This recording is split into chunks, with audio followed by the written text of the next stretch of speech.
Hier, le Premier ministre nous avait reçus ici même, nous avait donné beaucoup d'assurances, je vous l'avais dit, et avait donné des orientations aux membres du gouvernement qui étaient présents pour qu'on aille vraiment dans une négociation sans arrière-pensée et, je crois, avec esprit d'ouverture. Les réunions qui se sont poursuivies l'après-midi ont été exactement dans ce sens-là. Et la réunion qui s'est tenue du comité spécial de suivi des prix pétroliers s'est tenue dans une ambiance de concession mutuelle, de compréhension. À l'issue d'une longue réunion qui s'est terminée autour de 20 heures, on a pu arriver à une conclusion que oui, on devait toucher à des éléments de structure qui rétablissaient l'équilibre entre les zones ouest, sud et est, pour que désormais ils peuvent se remettre au travail sans perdre de l'argent en livrant leurs produits.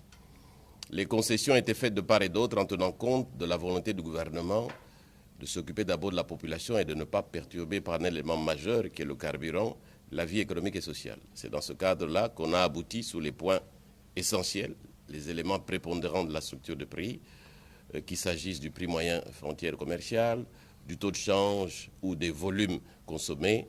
On s'est mis d'accord, ce qui a entraîné, grâce à l'accord ou la concession que les pétroliers ont fait sur le taux de change, à aboutir à un prix de la structure qui sera annoncé tout à l'heure. Ça aussi, je crois que c'est une avancée importante. Le gouvernement va accélérer la publication du nouveau prix de la structure.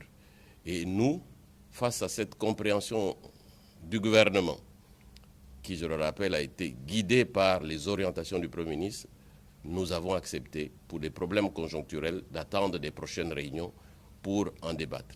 Mais au moment où nous vous parlons, les prix de la nouvelle structure ont été communiqués.